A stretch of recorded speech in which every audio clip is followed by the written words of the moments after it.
Good evening, everyone. Welcome to another beautiful Monday with us on Live with Lloyd. I'm your host, astronumerologist Lloyd Strayhorn, and welcome to the Live with Lloyd family on this very first day of December. We just have a couple of more days to go, and it will be a wrap, as they say. Okay. I do want to thank everybody for joining us. I have the most amazing guest. She's the author of this book, Soul Walk, before, during, and afterlife. She's going to be talking about some of experiences. There's She has chapters, layers of chapters, but I can only pick a couple of them because if not, we'll be here half the night just getting into it. She's just that profound. But before I do bring her on, let me start off by giving you the forecast for today. Um, it is please like, share, and subscribe. It is Monday, December the 1st of 2025. The sun is in Sagittarius. The moon is in Aries. It'll go into Taurus at 10:31 this evening, so we're not there yet. It is a 3 universal month, a 4 universal week, a 4 universal day. So those who happen to be Aquarius or Leos, like my guest, or a Gemini, or born on the 1st, the 4th, 10th, 13th, 19th, 22nd, 28th, or 31st of the month, well, this should be a pretty good day for you. Now, I do want to introduce the supporters of my show, which is Melinda Valentine with numerolitics.net. Please go there. You see a phone number at the bottom of the promo where you can call for consultations and whatnot. She's also published a seasonal series of journals. This is the fire journal because we're in the fire sign of Sagittarius. So therefore, please take advantage to make sure that this book is in your collection. In fact, this was the first journal that I picked or I got. Nicholas, excuse me, I need to say, Dr. Uchenna Hackett, his Soul First. It's an amazing book. And in fact, it's not only on ebook, but it also is with a journal that accompanies it. So you can either order the ebook on Amazon or you can order the book in and of itself along with the journal. Also, Manifest on Purpose with Miss Kimberly. Of course, she's written a book on Amazon now too. Just order the book, write a review, take a screenshot, give your name, business, whatever, and you get a complimentary assessment. For those that get the ebook, this is it too. You can get this online. Also, Recept, which is for those who want to set up a business and you want to get a kind of a professional start of people answering phones, making appointments. This is a thing to use. Also, Nicholas Brooklyn, celebrating over 50 years this Saturday, the 6th. They will be having in the morning a yoga and sound bowl session. Probably Sister Capunia, knowing her. And then later that evening, from 7 to midnight, Monique is going to be giving herself a party. And in fact, she will be my guest on Wednesday, 2 days from now. So that's it. So now, without further ado, I do want to bring on my very special guest. Let's see. Where is she? Okay. Add to the stage. Come on. Add to the stage. Okay. Now here I am. And it says add to the stage. And she should appear. Why that is, I don't know. Okay, let me see what's going on here. You know, there's always something. There we go. There we go. There we go. There we go. We figured it out.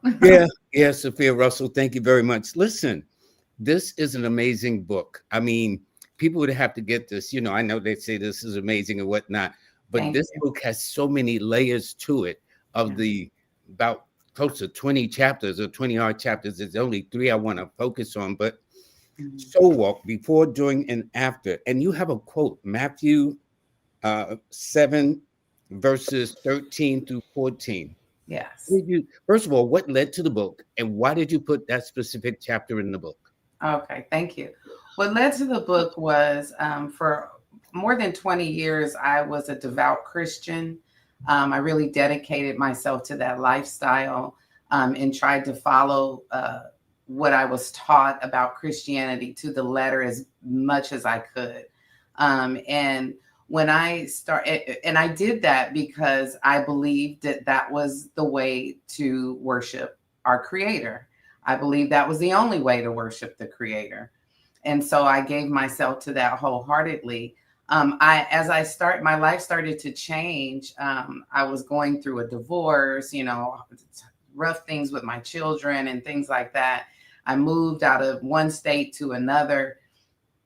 And I just found long story short, that I wasn't getting the fulfillment from my church community, from the scriptures like I used to.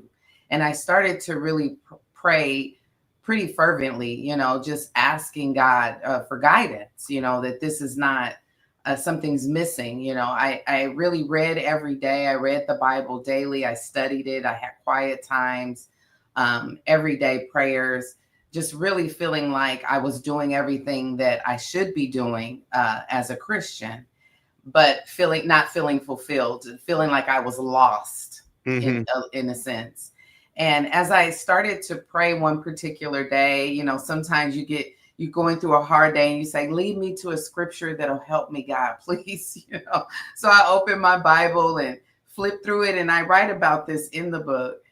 And I just wasn't finding anything. I wasn't feeling led to anything.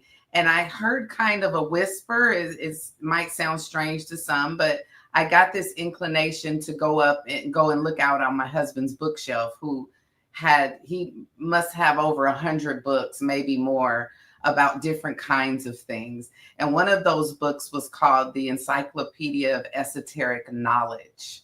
And I thought, ooh, what is esoteric knowledge? I just kind of wanted to know. I didn't know what that word meant. Yeah. What is that? And the book was yellow. The other books were kind of brown, black, dark color. So it kind of stood out, as I was looking. And which is why I made Soul Walk yellow. Wanted it to stand out. But I started to read this book, and I looked up the word esoteric, meaning ancient knowledge. And the book was just really profound for me. It was very practical. It guided me to so many other things. Vernon Howard is the author. He's since passed, but he has tons of books. What really stuck out to me in there was he talked about the law of attraction, but he also mentioned the law of vibration.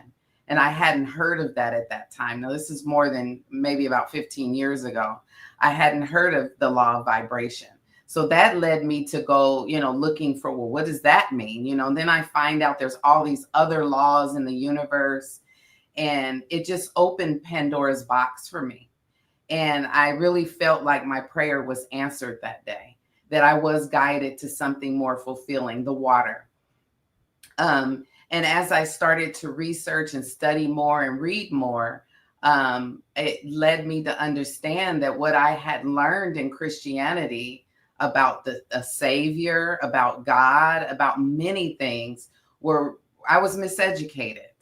I can't say that someone deceived me on purpose, but then I really realized that most of us are miseducated.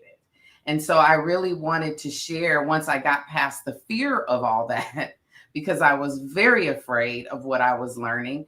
Because when you're in Christianity, because it's so new, right? Yes, it's so new. And things like meditation aren't really taught or talked about. Your energy, your frequency, there's no laws of the universe discussed. So these kind of things were starting to scare me. Am I being deceived? Is this the devil, kind of thing. And I really wrestled with that in prayer for many, maybe like a year even, until it kind of just all started to fall into place. And the truth just really revealed itself to me. And so when I would talk to people, I found that many people that walk in religion, maybe not just Christianity, but when you're raised in a certain teaching, it is very scary to separate from that and do something different, even when you're seeing the truth, even when you're seeing that this makes way more sense than what I had learned, and it feels right. It even feels better than what I had learned. It's less confusing.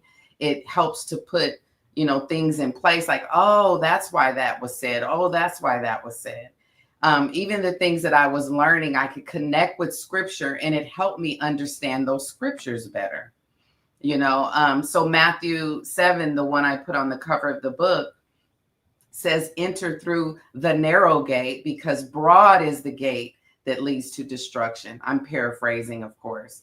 And Mm-hmm. as I started to learn this information, I realized that many Christians, many religions are on that broad road, believing that they are on the narrow road. And you will only figure that out if you start to really be okay with learning and understanding God from a different perspective. That's interesting because I Mhm, came out of a Baptist mhm, family, mhm. church every Sunday, communion, sleeping with a Yeah, Bible under the pillow. yeah. You know what I'm saying? So to hear the word of astrology, numerology was Mhm. blasphemous.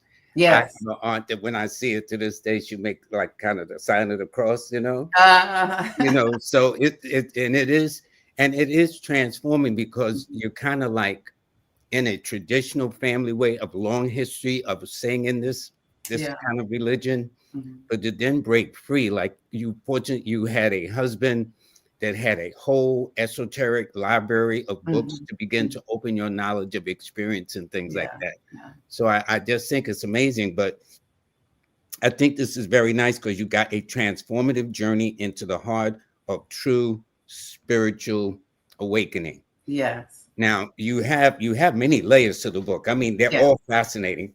I mean, Thank if we get into it, we'd be like, you have from the bridge of remembering to more than a life. you. Mhm. One that I wanted to talk about was chapter 10, which is clearing the smoke of fear. Yes. Fear to me, I think doubt is the first cousin of fear. You Yeah. know, Mhm. why is it that we fear so much? Is it Oh, part of programming, part of indoctrination? I know when I was a kid in Sunday school, you are a sinner, and if so, you are burning, where, and yeah, yeah, say like, yo, I haven't done nothing. I'm not drinking. yeah. I'm not with the You girl. were born a sinner. Yeah, yeah. I even had a client who had cancer, Mhm. and they said they got it because they were a sinner. Yeah, yeah. And I work as a therapist, and I've had clients that have come to me. I'm very open to whoever wants to come. I don't, my beliefs don't interrupt my work with my clients at all. I want to know what they believe, and if how what they're here for help with. And I've had people tell me that they've gone to Christian therapists more than a few times and been told that they're in sin, to get out of sin. And that's just so broad. What do you mean by that? So it really does hurt people when you're trying to understand what that means, because perception is a big part of that. What might feel wrong for you, or the way you might understand a scripture or something, is very different from me. And so we all have our own way of understanding and perceiving things. And it can be very harmful just to tell people that they're in sin. That Yeah, doesn't and help it's very like I much. haven't done anything. You know what Right. I'm saying? So what are you talking about? Hmm. It's like I'm judging guilty before. And in the book, in the chapter 10 of clearing the smoke, Hmm. there was a sentence that made a lot of sense. It was not harmful or evil, but miseducation. What do Yeah. you mean? I Yes. thought that was kind of a different way of looking at fear and doubt that we have. What do you mean Yeah. Yeah. miseducation? Yeah. Um, Miseducation down the generations. I can't say that I think it's purposeful that we've been miseducated, but I don't think we do it to one another on purpose. Like, as far Mhm. as our parents, we're learning from our parents, grandparents, and they're passing it down. So in that sense, it's miseducation. But I think the way that it was instituted was very much on purpose, so that we are miseducated. So we do think that there's a certain one thing you have to do to be saved, quote unquote. And that's just miseducation. We're talking about an unlimited creator. We can't even fathom all that the creator has done. And we are telling people that there's one way to do things when the creator does things countless ways. So that is where I kind of said, okay, we've been miseducated to support a certain agenda. So it's up to the individual to say, how is this working for me? Is it working for me? And is there something more that I can be doing to love myself and to love others? Because pulling people into churches is not necessarily the best thing, especially today. I remember you doing an interview one time on another show, and you was explaining why, as I think a 7-year-old youngster at the time, you were playing in the field, and this person had called you over to their house and cursed you out because you were supposed to be in Sunday school or whatnot. I was somewhere 7, 9. Yeah, and you said like your that. mother It and was father my had to go neighbor. over there and get them straight. Okay. What was that? What could you? That was my neighbor. My neighbor was a little girl a couple years older than me, and her father was a Baptist minister, had his own church, and I liked going with them. And I would ask my parents, can I go? And because I just have always been in search of just, what little kid doesn't want, it's fun at church when you're little, there's other kids there, fellowship. So I went, and he asked me if I wanted to be baptized. And of course I want to be baptized. Now I'm a little girl. I know I was probably in the 3rd or 4th grade, something like that. And when Wednesday came, I was supposed to be getting baptized. Well, we had cheerleading practice. He hadn't talked to my parents or anything. So when Wednesday came, I went. My mom said, "Hey, we're all, we're going to practice." My brothers played football. Me and my sister cheerleaded. So I got in the car and went to practice. I forgot all about that, And he came knocking on the door, or she did. "My dad wants to talk to you." Okay, beautiful. I go over, talk to her dad, and he just laid me out. I was crying. I was in tears. You don't miss a commitment you made to God and to the You were Lord. a child and he was an adult. Am I correct? Yes. And today that really shocks me. As a little kid, I just remember being scared and hurt and running home and telling my parents what happened. I know they walked over there and had words. I know they did get him straight. Okay. Yeah. But now I think about that and I go, wow, that's pretty insane. He had to be, late 30s, early 40s. I don't know. It was a grown man, but yeah, but you talk to you as a youngster. I mean, really, Yeah. So it's those kinds of things that leads to this fear, and then fear spreads in all kinds of ways where we doubt ourselves. We have fears about this, fears about relationships, our careers and whatnot. So it seems to weave a kind of a tapestry of things that we actually block our blessings. Yes, because we're so afraid. We're afraid of everything. And there's an innate what's the word I'm looking for? We have to have fear. It's healthy. A healthy fear, I guess, is what I'm looking for. To survive, you have to know when things aren't safe and when things are not okay. And we have that instinctually, but we don't tap into that. We listen to what other people tell us is wrong and what other people tell us we should be afraid of. We should be afraid of the devil. Well, why should I be afraid of a devil? Well, because he's going to harm you, take your soul. He's very evil and corrupt and all these things. Well, as Blacks, we suffer that from other races. Is that the devil? So it's a perception thing. And I think in religion, a lot of times, anything that's not fully understood, we start to fear. The Bible tells us that everything seen comes out of the unseen. Yet when we start to study the unseen, we're afraid of the unseen. But that's where everything comes out of. So we shouldn't be afraid of what is invisible. Everything visible comes out of the invisible.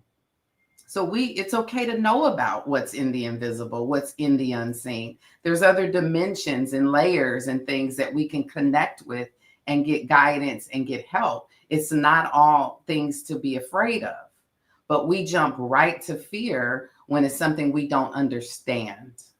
When you start to understand it, the fear starts to subside. And in my book, I use the example of like when we're afraid to swim or to drive when we're teenagers. Sometimes you're excited to get behind the wheel, but you're nervous, you're scared. And the only way to get over that is to drive the car. It's to learn to drive the car. The only way to get over your fear of water is to get in the water. You can talk to a therapist, you can go get aids and guides, you could put on the little swimmies, but unless you get in that water, you're going to stay afraid. And so just really helping people see that you can understand what we call the dark world. You don't have to be afraid of it. You have more power over it than it has over you. So even if there are, go ahead. No. Finish I your was going to thought, say, please. even if there are beings or forces with dark or ill intent, it's not going to help you to not know about them. It's more helpful to know I have power in this dark experience so that you don't have anything to fear. I had a client that was afraid to cross bridges. Yeah. And there could be numerous reasons for that. There could be energies on those bridges that person is picking up on. Sometimes you go into certain rooms or spaces or parts of, the down south, there's certain parts of the lands where many people were murdered, that you Sure. will feel the low energy there. Yeah. So some people are really sensitive to that. And they don't have to go over the bridge. If there's no reason to, you don't have to. Yeah, but in the But, moment, it it would seemed help like, what's the big deal of crossing the bridge? But see, you. Yeah. again, I'm not in that person's shoes. I'm not living their Yes. experience. So Mm-hmm. this is when I've learned how to, whatever I am, I have to be open and receptive to other people's doubts Yeah. and fears, whatever I feel Yeah. is legitimate or not. I am Mm-hmm. not to judge. That is Right. something they have to kind of outgrow or think that nature, Yeah, yeah. Or not. They can choose not to. Sometimes in my view, we have multiple lives, reincarnation. And so sometimes, and it's all going on at the same time. Again, this is in my book. So get the book Soul Walk on Amazon. Um, so that reincarnation cycle is not one after the other. You're a soul, a consciousness that's having many lives. And sometimes those experiences from those other lives may bleed into this one. So maybe something happened on a bridge in one of those other lives that was very terrifying. You fell off of it and died or something. I don't know. So that's why I said it could be numerous That's reasons. interesting. That's interesting how you break that down, because you Yeah. never know. Yeah. Because a lot of times we are reincarnated Mm-hmm. in that sense. For people, people believe in past lives. Some people don't. Right. Reincarnation. Some people don't. But there is all kinds of connections that we Yeah. don't understand until, I guess, we kind of reach the other side, as they say. Mm-hmm. Yeah. You know. And you still are on the other side. This is a small part of who we are. And that's why I repeat over and over to anyone that I talk with or share with or do therapy with, because it's not a religious thing. Learn to meditate and go within, because there's a lot there in your own consciousness that can really help you to move along through life. Yet we're always looking outward. And that's why another way we're miseducated in churches is that God is out there in heaven somewhere. And heaven, God is right here in you. You're it. And we don't connect with it enough to know that we don't have to look outward to something else. That's We a can learn perfect that from segue. within. That's a perfect segue, because another of your chapters was not in the sky, but in you. Yes. That almost sounds like Reverend Knight. What do you mean? It does sound like Reverend I. Maybe subconsciously I got it there. Yeah. Yes. Yes. Meditate. Even if you just start with just a few minutes in the morning, a few minutes in the evening before you go to sleep, because you start to connect with that higher part of yourself that gives you guidance. And it is there for you. Some people go to psychics and mediums. You can do that as long as you feel like you need that guidance. But any one of them that's legitimate will tell you that you can go within yourself. And they'll even help you do it, some of them. Well, I think it's interesting because we pray, we're always looking up to the heavens Mm-hmm. and not kind of focusing right here under, the ground Yeah. that we're above. Yeah, you're it. You're it. And I understand it because even after learning that, it takes years to deprogram what we're given. Um, and I still catch myself at times go, in a stressful situation, go, oh God, please. And then I have to say, oh, wait a minute. Let me close my eyes and go. God is in here, Yeah, yeah, in yeah. here. You're it. When it that entity that we call God, if you want to call it an energy would be a better word. That energy that we call God, which I also call source, is everything. It's invisible. When it wants to become physical, it manifests as you, as me, as planets, as stars, as things. So everything that we're looking at is God. And the more that we can start grasping that, the more we'll love ourselves, the more we'll love one another. Because even though I look at you or my friend or, a client or people just in the store around me, as long as I start to understand, hey, everything is a manifestation of the creator and the creator is in everything, then I'm going to be kinder to myself and kinder to others. And I say to myself because we're always pounded that scripture, love your neighbor as yourself. And we skip over the as yourself. We want everybody to be selfless and love their neighbor, but we don't talk about how to love ourselves. And it's That's very, validating ourselves. That's what you're yes, saying. Instead of getting validation from other sources and whatnot, we yes, have to learn how to validate ourselves within, I yes, would imagine. yes. I've had to work on not calling others for advice so much and not in an arrogant way. Sometimes you do need someone to bounce ideas off of or, vent when you're going through a really difficult time. But most of the time, you can sit back with yourself and connect with the God within you and ask, should I do this or should I not?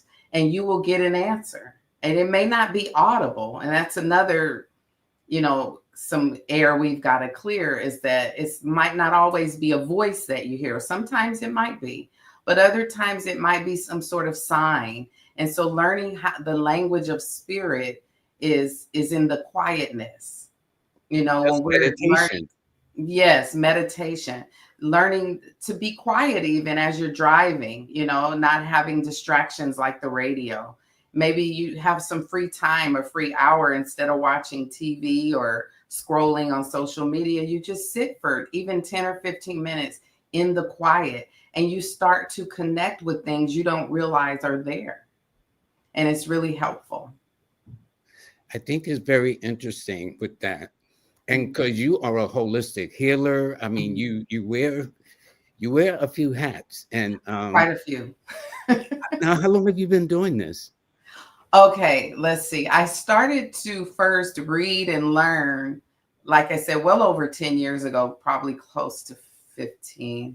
Um, then I got into the crystals because my beautiful daughter one day brought home the most magnificent amethyst.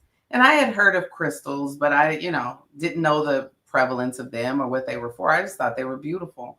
And then when Mhm. I started to learn that these beautiful stones came out of the earth with all their glory and splendor and color, and that they actually help to heal, that they're energetic, help putting your body back in tune.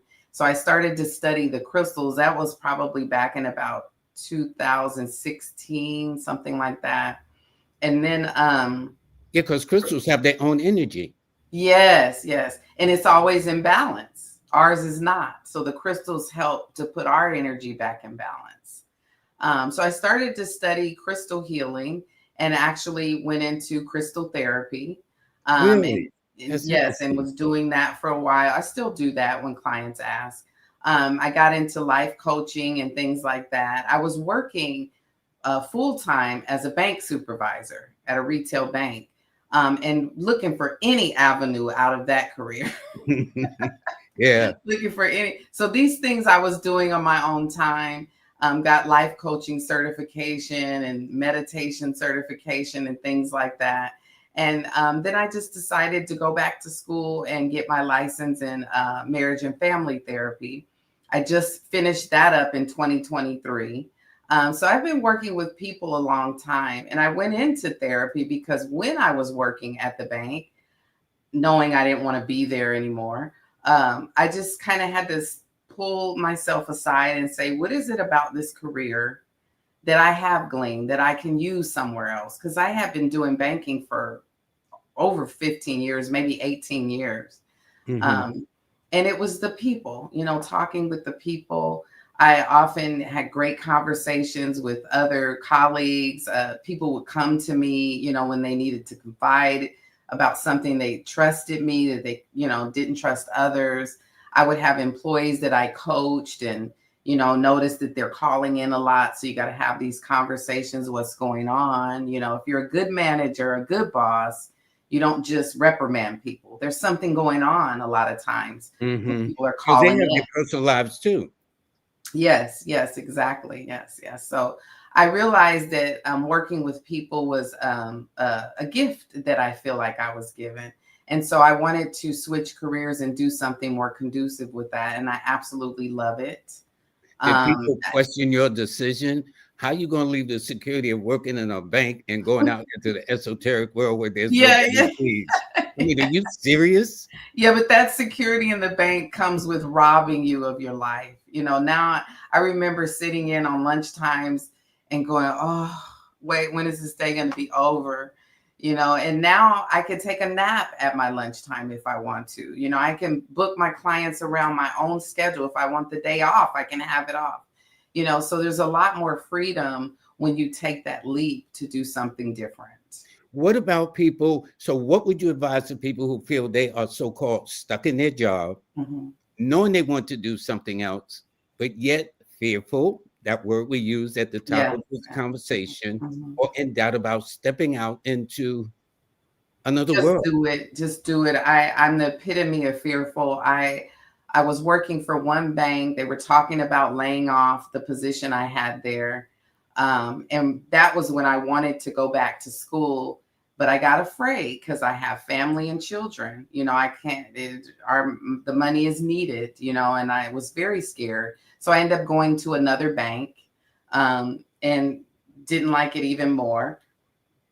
Talked to my husband and said, you know what, I think I'm going to go back to school. And he supported me, and it just wasn't easy. It's still not, we're still paying down bills and things like that. But Mhm, we mhm. have our freedom of time and it's so precious. And whenever I start to get a little bit stressed, I go, but look, it's 1 o'clock and you're at home.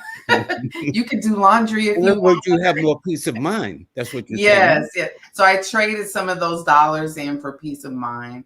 And if you're thinking about doing something, just make a plan and do it. I didn't see it. I was just getting older. There wasn't going to be a better time. And now that I'm on the other side of it, I'm very glad I did. Well, I say ditto for that because when I told my parents what I wanted to do, and I Mhm. was about starting a family at the time, my father asked me a question. Well, how do you gonna feed your family? Yeah. I had no clue.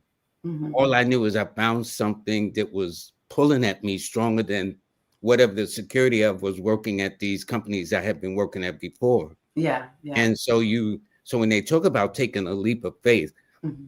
I think people can do that. It's just getting over the fear. You got And to I push think past people, that. and Yeah. I, what I think too, Sophia, I think people need a guarantee. Well, if I do this, what's the next step? What's the next step? And really, there's no guarantee in life. There isn't, not in any. You can stay at that corporation and they can lay you off at their whim. But I think we're not just talking about fear by itself. We're talking about money. We're very afraid to not have some money. We're afraid of all of the domino effect of that. And you may go through some financial strain, but you won't die. It'll make you stronger. It'll make you better. I'm You here to testify where I thought know. I said, you know what, Lloyd, you need to go back to your job, vacation. Although, despite Yes. all the drama, all the politics, Right, all the maybe gossip.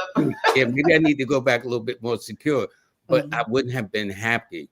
So Right. my attitude is if I'm struggling, at least I'm struggling on my terms. Mhm. That makes Exactly. sense. Yeah. Yeah. And I think that's what made the difference. So, Mhm. but it's just amazing how it evolves and whatnot. So with this book, I want everybody to pick up a copy of this book. Yes, Okay. thank you. And you get it on Amazon and wherever books are sold. That's right. Now, there are other layers. One of them is the power of divine imagination. That chapter intrigued me the most. There is Beautiful. a quote that I'm going to read from it and then show it. I'm always trying to do something new with the show. Mhm. What do you mean the power of divine imagination? Well, we all have divine imagination. We just are never taught about it. We think that imagination is kids' play, just imagining creating things like when we were kids. I remember playing Barbies with my friends and I was the Barbie. When you're a little kid and my brothers had the little soldiers, the little green. And when you're playing, like the movie Toy Story, right? When you're playing as a kid, you are there. I was in the pink Barbie doll house. I was cooking, in my imagination, I was there. And we talked a little bit about that before we started. We lose that as we get older. And that's what creates your reality, where your mind goes, and if our mind, that mental chatter, I call it, that narration that's always going on in the back of our minds all day long, even right now as we speak, there's, some chatter going on in the back of our minds. And that chatter is very important to tune into because that's the creative power that you have or not.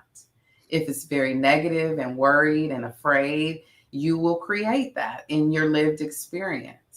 If it's very hopeful and positive, you will create that in your lived experience. Most of us, though, are somewhere in between where it's like we're on an elevator and we're pushing the up and down button. So maybe we're not going all the way down to sleeping on the street. Some do. Maybe we're not going all the way up to being billionaires. Some do. You know, we're just kind of average. We live these average lives because we go back and forth between that. And if we can get our mind, that mind chatter, and our hearts, our feelings aligned and be 100% in one direction, the universe will support that too. I was explaining before we went on the air about my first child who was about 2 years old, 2 or 3 years old, and we went out the house and he saw a pigeon walking along the street and he said, "Daddy, can I just get on their back?" You know, I mean, I mean, I love that. what is it about children where there seems to be no No impossibilities about limits. things, no limits, no nothing. Yeah, yeah. Their Because minds, we're still connected as children. We're still connected with Source 100%. We don't see the world the way that we're taught to see it, And I often wonder what it would be like if more of us did grow up with that freedom just to express ourselves. Try and get on the pigeon and see what happens. I bet in his imagination he was flying on the back yes. of the And I pigeon. bet you if I said yes, you can, he would have tried to give up. Yeah, You yeah. know, but we come adults, and all of a sudden we are set up with these boundaries, these Yeah. limits, these restrictions, these well, you can't do this and you can't do that, and with the religious indoctrination, you're a Yeah. sinner, and this. Mhm. There's so many limitations placed Yeah. upon us. Yeah. When if we can let our imaginations just run free, what a difference Yes. it would probably make. Yeah. Yeah. Absolutely. Using your imagination is a skill. It's not something fake or phony or just to, draw a beautiful picture or something like that. Using your imagination in your day to day life. What is it that you want? And align your thoughts and feelings with that. And we think we're doing that.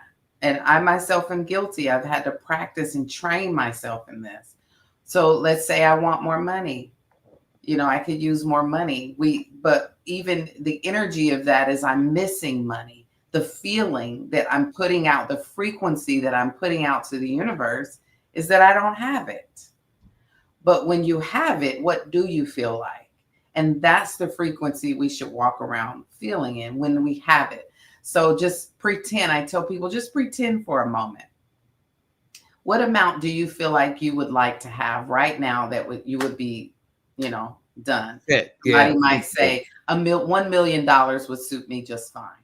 Okay. Mhm. Well, what does that feel like? and put yourself in that day in and day out, day in, even if it's just for a few minutes. We want to hold on to it all day if we could, but that's hard for some of us because, the mortgage Just bill day-to-day pops up. living. Yeah, The yeah, car notes due. I need gas. yeah, I got to get yeah, groceries, all yeah. the things you do. So even if you can just set aside a few minutes to just pretend what that feels like, and just relish in that like a little kid, just pretend, and do that day after day more and more. And you're going to start to see that things line up. The So right person, the right job, the it right. involves your intentions and your beliefs. Yes. I say heart and mind coherence. Sometimes we think one way, we feel another, and we're out of balance. But if we can get the chatter in our mind to align with how we feel as much as possible, we will start to see change. There's a really good show called Rewired on the Gaia Network. I don't know if you know about that, the Gaia Network, by Dr. Joe Dispenza. I've And heard he of has, him. I've heard of yeah, him. he's quite a few Yeah, YouTube yeah. videos, but he has a series called Rewired, and he talks about rewiring the brain and, aligning the chakra energy system. It's a really good show. I would suggest people watch that if they're visual. Yeah. That's interesting because in your book on page 137, and I'm going to read from it, you says Michael Jackson, one of the most iconic artists in entertainment history, often spoke about the power of intention and belief. Mm-hmm. Long before the release of Thriller, he would affirm to himself daily that he would create the biggest selling album of all times.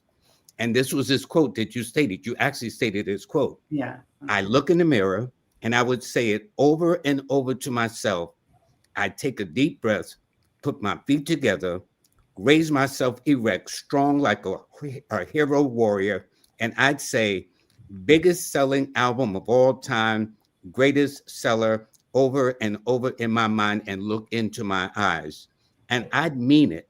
I'd say, biggest selling album of all times, and I wouldn't accept anything less. This was exactly what I wanted. My attitude was I wanted the biggest selling album of all time to break a record, to do phenomenal work. Mm-hmm. And that's Yes. just what he did. So Yes. what I did was I came across this video that I'd like to share. I'm gonna, let me see. I hope this works out right. There we go. And I want to just, so people can see this. Michael Jackson just broke another crazy record as he's now the only and first artist ever to have top 10 hits in 6 different decades. He now has top 10 hits in the 70s, 80s, 90s, 2000s, 2010s, and 2020s. Mind you, he hasn't even been alive for the past 2 decades in the 10s and 20s. And you dare compare this man to Taylor Swift, Beyonce, anybody you want to throw. This is our reaction to when you say that. And you, of course, know what the hit song was of this decade. Do you see here? It's Thriller, Billboard Hot 100, number 10. This is why when I tell you that people are going to go to the theater to watch the Michael movie just for the scene by itself. Thriller withstood the test of time. It's still having bangers after bangers. People still play it everywhere you go, every holiday season especially. It's going to be an event. And remember when I tell you this, the Michael movie is going to revitalize and re-energize the Michael mania, Michael fandom in ways that hasn't happened in literally 30 years. This is going to be our This Is It tour come to life. And after the movie ends, there'll be no more discussions of, oh, Taylor Swift, Beyonce, Drake's better. There will be none of that. People will come to realize, oh, wait, yeah, that's actually true. He is easily the best artist of all time. It's not close, not a comparison. It's done. Yeah, yeah. When you connect with Source, and Michael, to me, someone that comes with that much power and intention in one life, I think he's not on his first. See, we don't know. That's something else we don't realize. We don't know if we're on our 100th life, our 1,000th life, our 10,000th life. I just think of him and people like Prince, these people that just, boom, they hit the ground running. Eddie Murphy just released a documentary, knew what he wanted to do since he was 8 or 9 years old. And as soon as he hit, I think 19 or 20, SNL, and then movie after movie after movie after movie. Yeah. These are people that are really, really super connected. And we work on ourselves daily without distraction. And you know people what's that are successful have those habits. And you know what's interesting? These entertainers like Michael Jackson, Prince, Eddie Murphy, literally made billions of dollars for the industry. Yeah. And not just for themselves, right? When they're successful, thousands of other people benefit that work for them, that work on the movie. I mean, just it when Source is involved, it just goes out into this big umbrella of success. Charlie Sheen, another one, he has a documentary on Netflix. So this is I bring him up because some people say, well, you know, when you're religious, you give credit to the devil or to God. In my view, there's one God only, that's it. The one creator. There's one power. There's not two powers. There's one power. And but if you believe with your imagination, because that imagination is God, if you believe that there's a devil or something evil against you, you will have that experience, but you don't realize that you're creating it through your own power. So I bring up Charlie Sheen because this is one of the highest paid actors of all time. And he, you know, had many, many years on drugs and, you know, soliciting women and very open about it, never hit it or anything, but still, you know, a billionaire because he knew what he wanted to do and he allowed Source to flow through him in that way. And we all have that same power. It's not bound by good and evil. You can look around you and see that. Source connects with anyone that wants to use it. It lets you use it in your however you want to. I often give people the understanding of Star Wars. You have the Force and you have the dark side and the Jedi both using the Force. And that is a great example. I think George Lucas may have known is awake. You know, I think he knows this stuff because you have the Force and anyone can use the Force to the best of their ability. And the Force does not stop you from using it one way or another. It allows you to learn it and nurture it and use it. Well, I know in your consultations, one of the things as a holistic healer, how do you begin to set people on a path that has been jaded in their thinking and outlook on life? Jaded because of what they call trauma. That seems a big word nowadays, trauma, whatever level it is. And how do you begin to bring them out? Not that some might become a equivalent of Michael Jackson, but to take that quote, I thought that was such a great quote to take actually his words. And I hope people really take an example of what he did, look in the mirror. He meant that thing. And so people would have probably said, man, you crazy. You know what I'm saying? And yet, I'm sure they did. And he does talk about that, especially when he was creating the Thriller album. At that time, in case albums aren't out anymore, right? Now they do little EPs or you release one song at a time.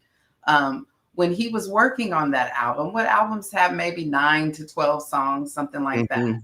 And I think that Thriller might have 9. I'm not sure. Whatever. All of them charted. Okay. But when they were recording it, the people working with him would make fun and say, how many, you know, usually the norm was 3 on average. You usually had 1 or 2 top 10 hits if your album did well, maybe 3. Okay. So Michael would tell them all of them are going to be hits and they would laugh at him because that had never been done and nobody even fathomed it. It's ridiculous. You got B-sides, you know, you're going to have 2 or 3 hits. Maybe And just he said, no, all of them will be hits. And all of the songs on that album charted. And the other thing is his consistency. Like some people will say, well, that's Michael Jackson, of course, you know, but, and I explain this in the book too, it wasn't that easy, you know, because he was Michael Jackson. They were tapering off in the Jacksons. That's why he, you know, went and did Off the Wall.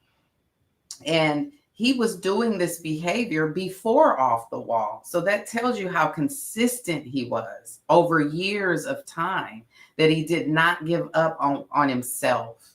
And that's something I'm seeing in every entrepreneur, every creator, is that even though it gets really, really hard, they do not give up on themselves, even when everybody else has. And you know, they haven't even talked about his business acumen. He owned Sony's. He owned the Beatles catalog, Little Richard's catalog, Eminem's. I mean, Eminem's catalog. I mean, he owned all these catalogs. So he was just, he was something to admire. Ahead of himself. He was just an amazing human being. But I think that this quote that's on page 137 of your book, that people should read that over and over again and substitute their dreams in his book. He wanted the best-selling album. Maybe you want to be the best-selling entrepreneur, the best-selling person, the best-selling. Maybe you just want to be more, successful than you are. It's your life to mold, and you can do that any way that you want to. You don't have to do it any certain way. Yeah. You don't have to do it the way your parents told you. You don't have to do it the way your family thinks you should or society thinks you should. But you do have to believe in yourself enough to know, what's true and what's right for you, what your journey is. And I think we get really distracted by, the things outside of our journey where such and such did it this way. Michael's a great example, but his journey is different than yours, than mine. And so though we can use people as guides, it's more useful to go within and start connecting with your own journey. Yeah, I think that this book you created will help many, many people. And the beautiful part about it is you can help them personally and directly just by reaching you at as a holistic healer. Go to prosperityhouse.co. Is that correct? Not Yes. com, but co. Not .com, co. Co, that's right. The .com was taken, so I just did .co. Yeah. And you are also on Instagram, you're on TikTok, you have under prosperityhouse.co. You also have a TV show, Rhythm of Life TV, which is interesting.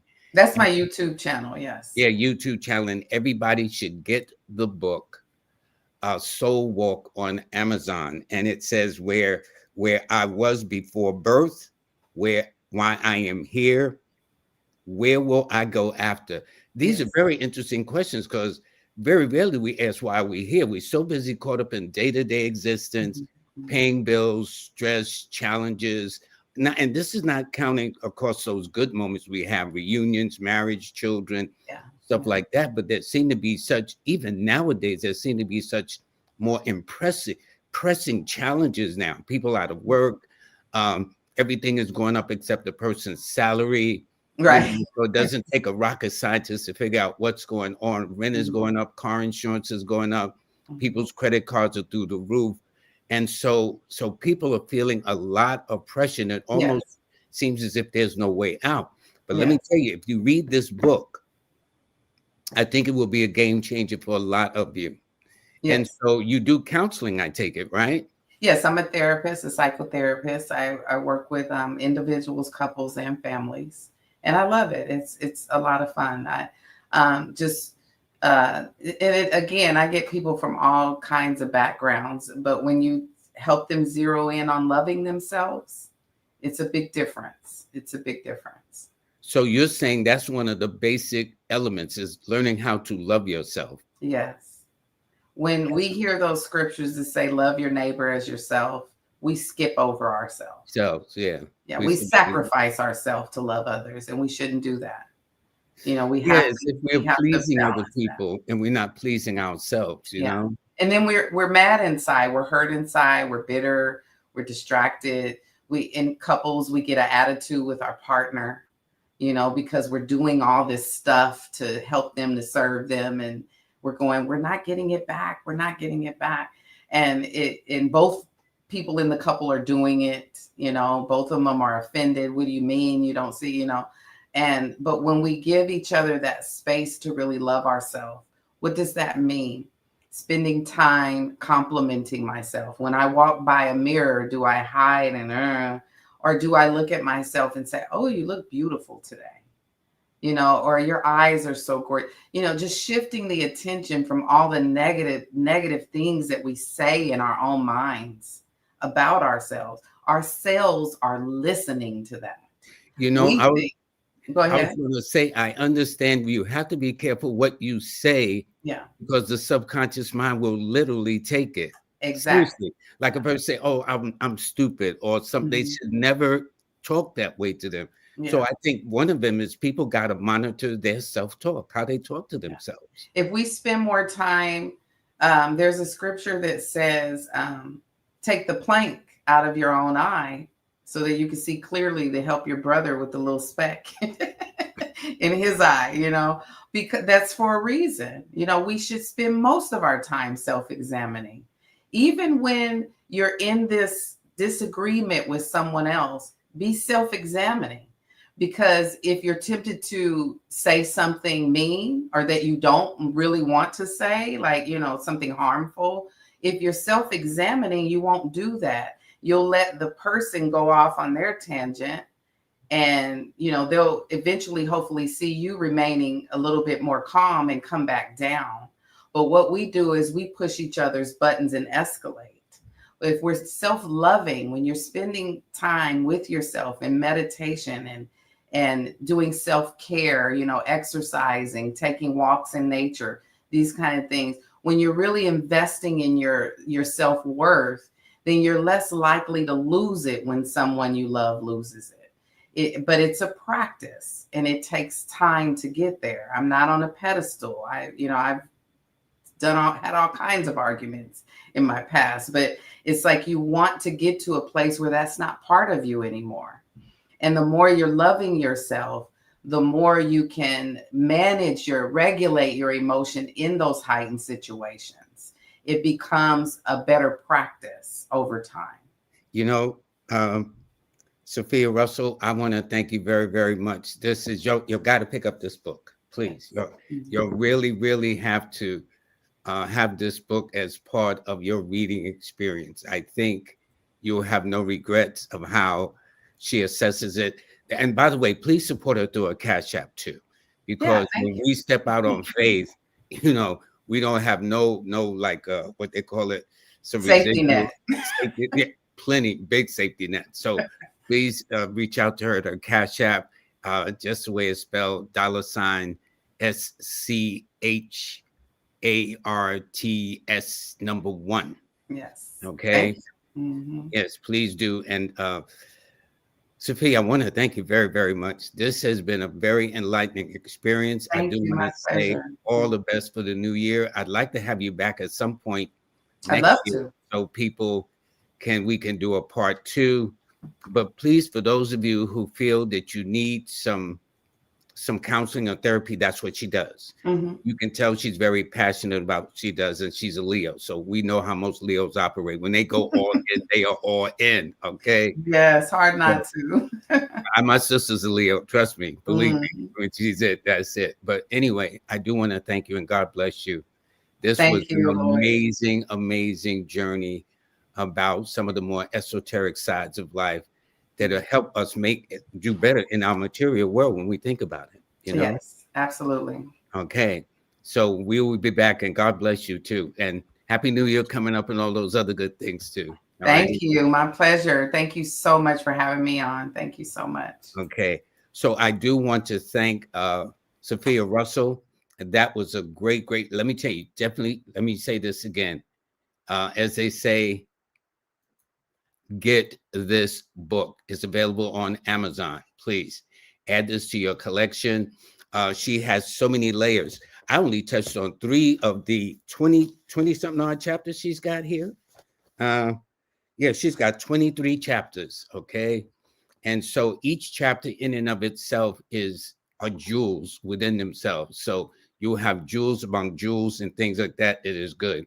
So I do want to thank very much our sponsors, such as Melinda Valentine with Numeralytics. Please click on her site. Also reach out to her for whatever consultation needs at the bottom of the flyer right there. Also pick up her journal. I call them her seasonal journals. Right now, this is the fire period we're in. So please do that. Also, Eugene Hackett, his book is now out in e-form, ebook, and it's practical, so you can get the book and the journal that goes with it too. Also, Ms. Kimberly's book that's also on Amazon, The Business of Numerology, an Astronumerical Look at the Business of Things, is also in an ebook form. Also, Recept, which is one of our sponsors too. So for those of you who want to establish your own business and set things up with a kind of professional start, this is one thing to do. Also, Nicholas Brooklyn celebrating over 50 years. And in fact, she will be my guest on this Wednesday because she has a birthday celebration coming up. But first, in the morning on Saturday, they will have a yoga and sound bowl session. That's from 9 to 10 a.m. So please come out for those that need to raise their vibrations. And then later on that evening from 7 to 12 a.m. midnight, we'll be celebrating her birthday. I will be there in attendance. For those of you, as you know, it's December the 1st, and the December newsletter is now out. Okay. So all you got to do, if you want to, for those of you who have already subscribed, you should have your newsletters in your emails. By the way it's designed, when you go to the bottom, it'll stop somewhere like about just before Leo, but to the bottom right, it'll say bottom left of the column that says to view the entire thing. Click on it, and the whole thing will open up where you see all the signs, so it's no accident. And then at 8:30, the recording of what we did on the December forecast, you can actually hear what we had to say. That's coming up at 8:30. And what we did also was the yearly forecast is now out as well. So if you want to get the 2026 yearly forecast, you can also, that's also in your emails too. So, and don't forget, the emails are absolutely free. We don't sell your list to nobody. All you got to do is go to Lloyd-Strayhorn.com. That's LLOYD-Strayhorn, STRAYHORN. Submit your name, and you will receive by email a copy of the months from the January all the way to December of 2026. We break it down. We add the almanac, full moon, new moon, Mercury retrogrades. A whole lot is included in this. And if you print it out, you'll find you have 30 pages to do. And so this is some of the examples of what you'll see, the breakdowns. Also, we include what colors to wear during the months, what stones to carry. It's a whole lot. It's a whole lot to it. And so if you can also view the 2026 forecast on Kimberly, KIMBALEY.com. And you'll see it. And so this is us talking about it on the screen. So you have your choice. And by the way, before I go, please pick up a copy of Jazz Aphrodite's book, Knocking from the Inside, which is a monster book. It should definitely been aired on some YouTube, Hulu, somewhere. But the audiobook is available. So please go there. You can purchase it at Aphrodite.com. That's Aphrodite.com. Please pick it up. So don't forget, the newsletter is out, and you can hear exactly what we recorded in 1.5 hours at 8:30. So everybody, I do want to thank you. I look forward to seeing you on Wednesday with my guest, Monique from Brooklyn. Okay, everybody, you all have a nice day. Until then, you take good care of yourselves, and I'll see you then.